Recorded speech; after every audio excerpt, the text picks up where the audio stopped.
এখন প্রথম যে বিষয়টি শুনেছি, ঠাকুরগাঁয় নাকি মামলা খেলা চলছে। এই ঠাকুরগাঁয় টাকার বিনিময়ে মামলায় নাম দেওয়া হয়, মামলা থেকে নাম কাটা হয়। এই কারণে কি ছাত্র জনতা অভ্যুত্থান করেছিল? ছাত্র জনতা কি তার জায়গা থেকে কোন অন্যায় কেন, নির্দোষ সে যে দলেরই হোক না কেন, তাকে শাস্তি দেওয়া, হয়রানি করা, মামলা দেওয়া, এই বিষয়গুলোকে সমর্থন করে? সবচেয়ে গুরুত্বপূর্ণ যে বিষয়টি সেটি হচ্ছে, আপনি যদি আজকে কোন অন্যায়কে সমর্থন করেন, মনে রাখবেন এই অন্যায়ের কারণে যে সিস্টেমটি প্রতিষ্ঠিত হবে, সেই সিস্টেমটি দ্বারা অবশ্যই সামনের কোন একদিন আপনি, আপনার পরিবার, আপনার আত্মীয় স্বজনে কেউ না কেউ অবশ্যই সেই অন্যায়ের শিকার হবে। আমরা এই ঠাকুরগাঁয় যখন ঠাকুরগাঁর জনগণ আসে, হসপিটালে যান, কোর্টে যান, হাসপাতালে যান, যেখানেই যান, দালাল আর দালাল দিয়ে পড়ে গেছে। সব জায়গায় আপনাকে টাকা দিতে হয়, টাকা ছাড়া আপনার সিরিয়াল পাওয়া যায় না, টাকা ছাড়া আপনার মামলা চলে না, টাকা ছাড়া হাসপাতালে বেড পাওয়া যায় না, টাকা ছাড়া থানায় একটি মামলার কার্যক্রম শুরু হয় না।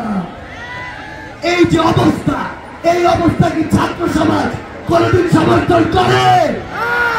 আমাদের জায়গা থেকে আগামীর বাংলাদেশে যারা নেতৃত্ব দিবে তাদেরকে স্পষ্ট করে বলতে চাই, এই যে সিস্টেমগুলো, যে নষ্ট সিস্টেমগুলো বিগত 16 বছরে তৈরি হয়েছে, এই সিস্টেমগুলো বাংলাদেশের বর্তমান প্রজন্ম চায় না বলে তাদের নেতৃত্বে সেই হাসিনার পতন হয়েছে, যেই হাসিনাকে আপনারা সকলে মিলে 16 বছর ধরেও পতন করাতে পারেননি। সেই জায়গায় আগামীর বাংলাদেশে আপনারা যদি রাজনীতি করতে চান, ছাত্র সমাজের নেতৃত্বে আসতে চান, তাহলে ছাত্র সমাজের এই কথা শুনে আপনার আগামীর যে বাংলাদেশ, সেই বাংলাদেশটিকে সাজাতে হবে।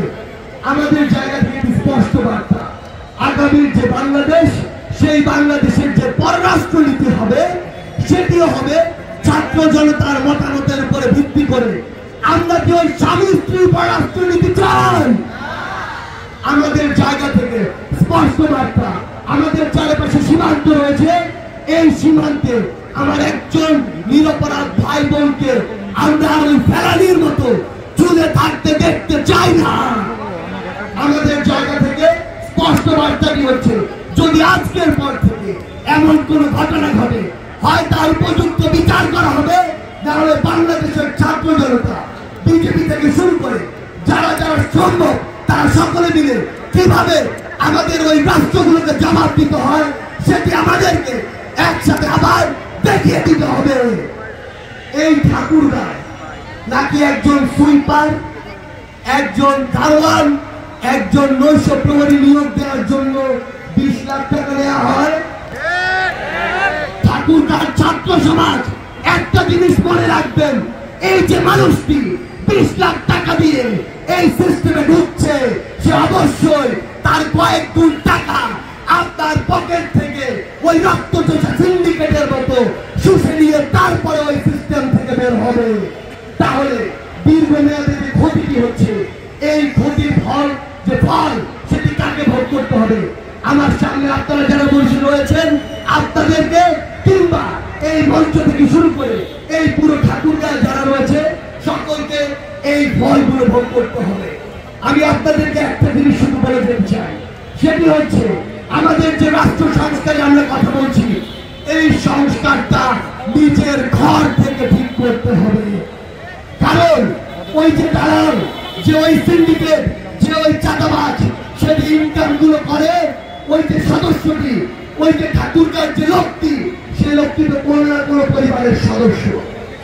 এই যে ফ্যাসিস্ট সরকার 16 বছর একটি ফ্যাসিস্ট রাষ্ট্র কায়েম করেছে, তার অন্যতম শর্ত হলো দেশের অধিকাংশ মানুষকে এই ফ্যাসিস্ট মতাদর্শে প্রত্যক্ষ বা পরোক্ষভাবে প্রভাবিত করা। অর্থাৎ আমাদের নিজেদের ভিতরে যে ফ্যাসিজমটি ঢুকেছে, নিজেদের ভিতরে মানুষকে লুটপাট করা, শোষণ করা, ডমিনেট করা যে চিন্তা ভাবনাটি ঢুকেছে, সেটি থেকে অবশ্যই আমাদের বের হতে হবে। আমরা যদি আমাদের ঘর থেকে এই নোংরা সিস্টেমগুলোকে, এই মানুষগুলোকে ত্যাগ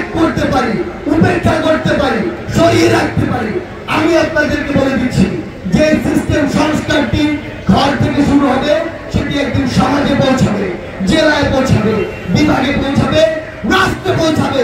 আর তখনই আমরা যে বাংলাদেশের স্বপ্ন দেখছি সেই বাংলাদেশটি আমরা তৈরি করতে পারবো। আমি দেখছি আজকে আমার সামনে এই প্রথম কোন জেলায় যতজন ছেলে এক পাশে রয়েছে তার সমান সংখ্যক মেয়ে আরেক পাশে রয়েছে। এটি ঠাকুরগাঁর জন্য গর্ব করার একটি বিষয়, কারণ আপনার পাশে সহযোগী হিসেবে যদি ছেলে মেয়ে ওই রাস্তায় একসাথে না হাঁটতে পারে তাহলে যে অগ্রগতি আমরা প্রত্যাশা করি সেটি সম্ভব নয়। আমাদের মনে আছে যেদিন আমরা মিছিলে বুক পেতে দাঁড়িয়েছিলাম সেদিন আমাদের সামনে আমাদের বোনেরা ব্যারিকেড হয়ে দাঁড়িয়েছিল, আর ওই যে আইন শৃঙ্খলা রক্ষাকারী বাহিনী, ওই যে পুলিশ, তাদেরও হাত কেটেছিল তারা আমাদের বোনকে ওই গুলিটি করবে কি করবে না। সেই জায়গায় আমি আপনাদেরকে শুধু একটি কথা বলতে চাই, এই যে রাজপথ, সময়ের প্রয়োজনে আপনারা রাজপথে নেমেছেন, কিন্তু সামনের বাংলাদেশে আপনাদের মতো মেধাবীদের অবশ্যই ওই সংসদের প্রতিনিধিত্ব করতে হবে।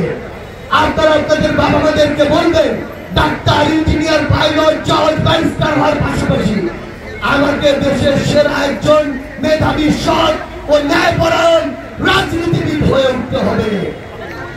একটি জিনিস মনে রাখবেন, এই দেশের পলিসি মেকিং থেকে শুরু করে আইন শৃঙ্খলা থেকে শুরু করে প্রত্যেকটি জিনিস ওই সংসদ থেকে নির্ধারণ হয়।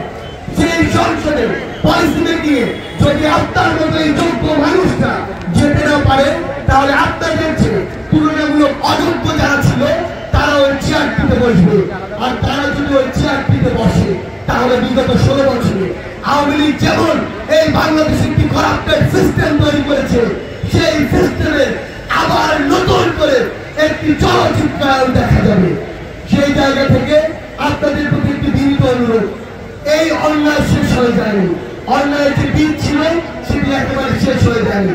আপনারা যদি চান আগামী বাংলাদেশকে আপনার স্বপ্নের বাংলাদেশের মতো দেখতে চান তাহলে শুধু এখন নয়, আগামীতে যে দলই হোক না কেন, যে আদর্শেরই হোক না কেন, যে ধর্মেরই হোক না কেন, যে মতাদর্শেরই হোক না কেন, সে যদি অন্যায়কারী হয়, সে যদি চাঁদাবাজ হয়, সে যদি মানুষকে মিথ্যা মামলা দেয়, সে যদি সিন্ডিকেট চালায়, সে যদি ক্ষমতার অপব্যবহার করে, তাহলে তাকে সেই দৃষ্টিতেই দেখতে হবে এবং তার বিরুদ্ধে প্রতিবাদ করতে হবে।